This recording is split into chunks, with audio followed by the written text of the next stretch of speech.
kalau diterjemah dari sisi Tuhan yang maha maha bijaksana. Coba pakai miladunna. Kalau di samping, kalau bahasa itu indi, tapi enggak pakai min indi hakim tidak.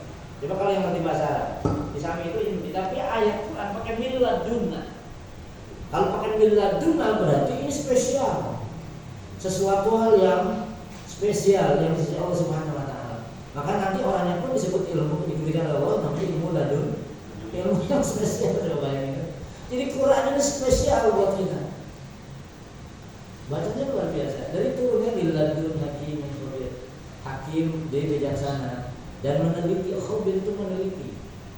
Tidak ada kata-kata, tidak ada satupun cacatnya dalam urutan Quran. Saya munakosahnya, munasabahnya, saya munasabah itu urutannya itu menarik banget. Coba surat-surat di juz 30 kalau kita mau menariknya dari Al-Hakumut, tengahnya wal asri, bawahnya wailul, benar ya? Benar atau benar? Coba itu astagfirullah. Kalau kita memahami betapa Allah menyusun kalimatnya begitu dan diperjelas. Nah, sekarang ini berarti satu, ini sebenarnya formula hidup tenang. Formula hidup bahagia. Satu berarti Allah ta'budu illallah, baru ini ke Rasulullah. Agar kamu, maksudnya yang dimaksud kamunya adalah baginda Nabi Muhammad sallallahu alaihi wasallam. Dengan kita memahami Quran, saat tadi ada muhkamat, ada mufasalat, sehingga kita tidak menyembah kecuali kepada Allah. Jadi kalau ingin mengenal Allah cepat, Quran.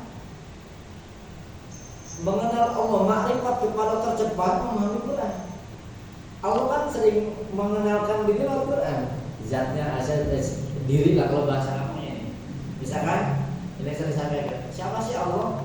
Allahu la ilaha illa huwal hayyul qayyum. Misalkan ayat kursi ini yang sering kita baca. Atau di Fatihah, ini makanya Fatihah itu 4 asma Allah. Yang lain paling 2. Alhamdulillahirabbil alamin, Ar-Rahmanir-Rahim, Maliki yaum 4 nih. Nah, uniknya kalau ayat-ayat yang awal turun di ayat awal Makkiyah itu belum menggunakan lafaz Allah, tapi Fatihah menggunakan Allah itu.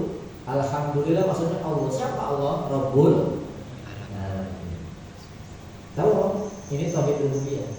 Dari uluhiyah nanti ke tauhid rububiyah. Berarti Rabb itu saya sering ulang-ulang, yang menghidupkan kita, yang berikan kita proses hidup, yang berikan kita nafas, yang mengatur jantung kita, keadilan mata kita, yang berikan kita rezeki, bahkan yang memelihara kita, yang mendidik kita, bahkan ada yang mematikan kita. Dan kita punya sifat keduanya, Ar-Rahman. Nah, kita punya Rabb, pemelihara kita, pendidik kita yang welas, asli, punya rasa kasih sayangnya juga Rahim, nggak habis. Terus saja bagaimana komentar. Makanya saya tadi bilang, ya Rabb, saya menjadi hamba-Mu saja sudah senang banget. Aku dijadikan sebagai hamba-Mu saja sudah senang banget. Kalau punya Rabb yang maha kasih sayang yang tiada terbatas.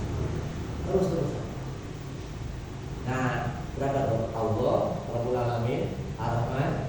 Nah, terus Malik Yaum. Ya, nanti raja dengan pembahasan beda lagi. Malik bisa dibaca panjang, bisa dibaca pendek dalam ilmu tadi, tapi nanti pemahamannya beda. Kalau di Malik kita kan pendek. Tuhannya Malikin Nasib, maksudnya dalam bacanya. Walaupun secara makna sebenarnya nggak begitu dipersyaratkan oleh para, tapi kalau secara ilmu tajwid ya tetap salah. Maka kita bacanya mesti ilmu tajwid biar tahu berkahnya.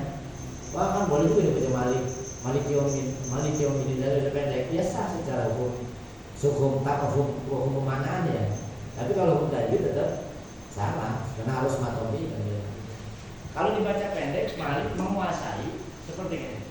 Penguasanya dia punya keterbatasan. Makanya Malikinas hanya menguasai manusia. Jadi kekuasaannya terbatas. Tapi kalau pakai maknanya panjang, kekuasaannya nggak terbatas. Contoh begini lah, presiden kita siapa hari ini? Prabowo misalkan, dia menguasai kita, tetapi dalam hal-hal tertentu saja. Urusan dapur emang dia menguasai kita? Enggak. Jadi manusia punya kekuasaan sehebat apapun tetap terbatas. Tapi Allah Malik, dari mulai hal yang kecil, sampai rambut kita jatuh juga dalam kekuasaan Allah Subhanahu wa taala. Apa yang di dapur kita, apa yang kita butuhkan besok Allah tahu. Nah kalau kemarin kita baca Bismillah, saya ingin biar mata ini berisi nih, karena mata ini kan membuka Quran sekaligus membuka mata batin setiap insan. 7 ayat itu konsep hidup kita. Kemarin dari Bismillah banyak, kemarin kita dapat itu muraqabah. Berarti kalau Bismi di mindset kita, di rasa kita, Allah menatap kita, Allah melihat kita. Kemana-mana merasa dilihat dan diawasi oleh. Coba gini, kalau kita kerja diawasi oleh bos, kira-kira kerjanya main-main apa serius? Makanya setiap perbuatan baik yang penting kata Nabi awali dengan Bismillah, maksudnya biar ada berkahnya. Yang kedua biar pekerjaannya kita lakukan secara maksimal karena kita dilihat oleh. Jadi kalau B berarti kalau B itu sudah ada muraqabah. Kalau kita kata salah Bismillah, lah Allah makan aja Bismillah. Makanya banyak benar Allah melihat gitu. Jadi kalau udah Bismillah berarti satu dengan nama kekuatan Allah, lalu dengan pertolongan Allah, dengan nama-nama itu sungguh itu tinggi. Jadi merasa muraqabah ini gitu kan. Ya Allah, kemana-mana CCTV itu tidak ada. Allah itu al-khabir ya. Khabir itu suatu yang di luar kemampuan kita harus itu. Yang kita jiharkan, yang kita ada kesadaran kita Allah itu. Nah, sehingga setiap perbuatan hendaklah oleh Bismillah. Maksudnya biar satu, biar ada berkah. Karena kalau enggak terputus barokahnya, karena ini bawa apa.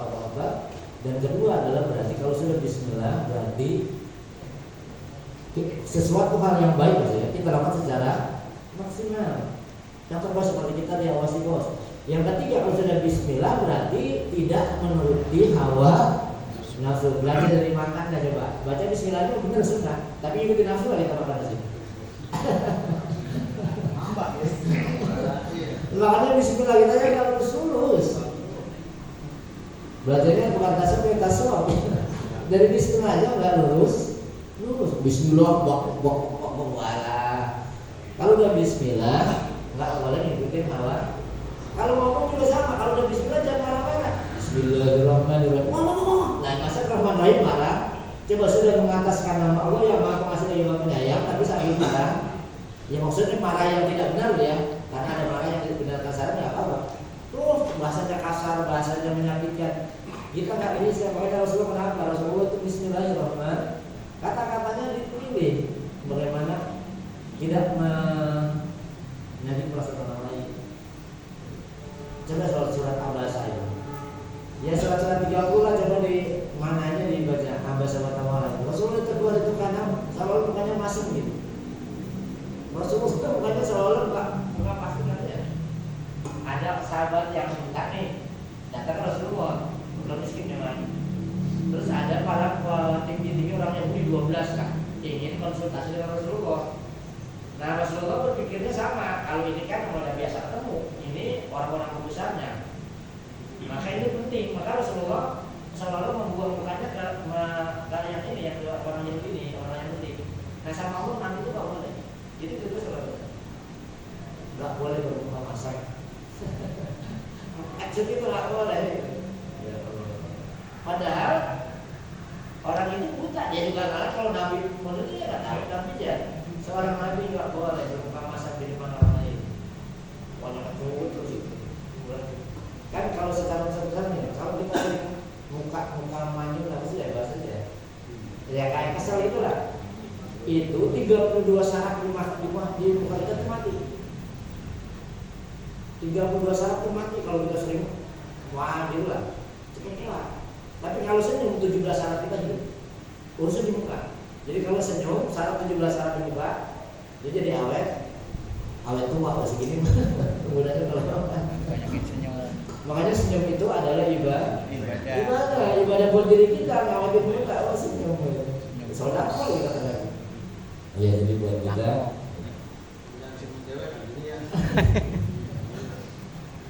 Coba kadang-kadang saya lah. Kita kalau ngeliat muka orang dulu itu kan kita yang masih ya. Dan kita jangan begitu gitu. Kita jadi gitu enggak enak. Innani lakum minhum nadhirun. Innani sesungguhnya aku. Nabi Muhammad maksudnya aku ini pakai kotak kali wahdah. Tapi pakai penekanan nunnya 2 ya. Bukan ini sebenarnya sudah cukup tapi innani penekanan. pakai nun